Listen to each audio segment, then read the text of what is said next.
Hey everybody, Scotty J here from Rock Titan, and we are backstage at the BB&T Pavillion for WMGK's big event. And we are here with Boston's Tracy Ferrie. Tracy, how you doing? Doing fantastic. Hey, man. Just doing a sound check here a few minutes ago. Bass is all tuned up? Always tuned up. Yeah. And just got a routine that you got to follow every day. It's very routine. You got the set list down? Yeah. All right, cool. And you guys are here with Joan Jett and the Blackhearts, huh? Oh, yeah. Yeah? She looks pretty good after all these years, huh? She does. She's so cool. My family was out here. Oh, yeah? And I've got some unique kids, and she just took right to them. She was so just hospitable to them, and who knows, maybe they'll be in her band someday. Very cool, man. That would be awesome. That would be awesome. So I want to touch on your career because, it's really been pretty distinguished, I mean, you get to come in with a band like Stryper, and you got to play with them for a number of years. And then, you get a little sabbatical there, and Boston comes a-calling. That's right. How did that happen? How did you wind up, with that gig? Well, probably most importantly, there was a benefit for the station nightclub fire in Rhode Island. Okay. And a lot of people know the story, but there was the horrible fire. People were trapped in the building. Oh, yes. Yes. And so not too long after that, the drummer for Tesla, if I'm correct, put this whole thing together to benefit, because there's people that lost their family members and people that were injured. That was horrible. And so he pulled the best talent from everywhere, and country music and rock, and Twisted Sister was there. Wow. Dee Snider actually was the host of the show. No kidding. And he was such a cool guy to hang with and see him in the hallways, and he was just on 10 all the time. Hey, man! Did you have any of the makeup on? No. Just pulled back hair with ponytail. But I remember carrying my daughter, and it had been a long day, and she's like asleep on my shoulder. Yeah. Hey, man, how's it going? Cool! And he said a couple expletives, which it was just so fitting and funny, Wow, that's wild.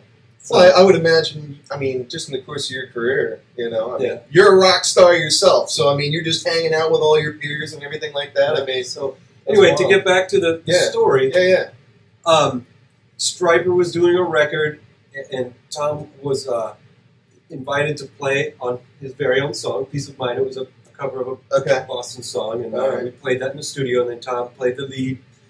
And so for that show that night, we did a Stryper set, but we also included the Peace of Mind song. I don't think it had been released yet, so people hadn't heard it, the recording, and Tom and Gary from the band came in and played. We did a quick sound check, and that was my first real introduction to Tom Scholz in person. And numbers got exchanged somewhere along the way. I think it was through my wife or something. All right. She's a great wife, and behind every great man is a great woman. So she's got your back. She supports you through all this, because it can't be easy being married to a musician. These are strong women we're talking about. You got to hold down the fort, take care of the kids. Yeah, I can't imagine being on that end of it, and just because you get so used to being exalted and pampered and all this stuff, even though it's really hard work. Right. Sure. You got a lot of people carrying your weight for you. And there's no one carrying the weight for my wife at home, I'll tell you that. Man. Well, hey, shout out to your wife, man. That's huge. Well so obviously, Tom got a hold of your information. The time arose. Like, what happened? I guess, kind of getting into it. Like, when did they reach out to you? When did you really first join them? And I guess when the opportunity was offered to take over, Well, no one really knows too much about the behind the scenes, so I won't get into it too much. Okay. But I was asked to do some coaching. Okay. For some music parts, because I'm a teacher. Okay. Teach music, right. And I played so many various tours and have learned so many different styles of music and so much music all together. Sure. That I could learn and hopefully teach a little bit, some stuff. And through that, I ended up with the position. I was actually going to be the tech. No kidding. Yeah. I was going to be Gary's tech. Okay. And I came in and talked to Gary, and it was kind of funny. Because he's like, well, we don't exactly tune exactly like everybody else. I'm like, what do you mean? Well, this string is just a few cents flat, and this one's just a few cents sharp, and there's 12 strings on this one, and I'm like scratching my head. I'm like, oh man, I'm way over my head. But I'm like, I'll do it, because I love the band, and it was an opening in my schedule, but I never ended up tuning a single guitar. Yeah, there you go, man. Playing the bass. Well, heck, guitar tech, bass player for Boston. So. I don't know, man. Decisions. But I don't know if a lot of people know this. They should, if they follow the band. But obviously, Tom, he's kind of a genius. He's a bit of an inventor, yeah. Graduate of MIT. Yeah. And I know that he's, come up with a number of things, one of which is the Rockman. Did you ever use any of the things that he actually invented, any of the gear that he worked with before you got familiar with the band? Did you ever play with that stuff? It might be a fun story for somebody. Yeah. I lived in Boston, and just a block away was Wurlitzer Music, and I had bought 4-track and drum machine and all this stuff to do a little writing and recording of my own personally.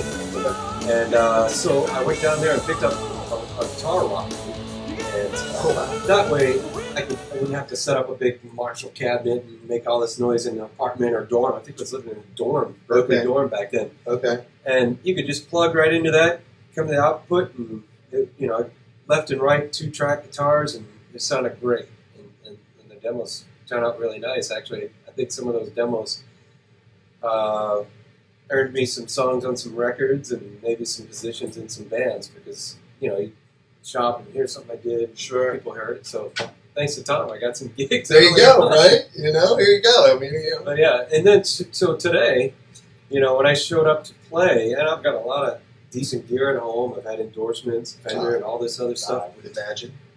But I showed up there, and he's like, you're just going to plug in here, and there's just a whole rack full of, Tom Scholz design, That's wild. And so everything in that rack has his name on it. He invented it. It's his trademark. Yeah, that's his cool. brain. And so it's quite easy to get the Boston sound on the bass because you're playing through the Boston sound. Right. But it took a little bit of practice to my technique to work with the how it reacts to my playing, and so but that's all part of going with the flow.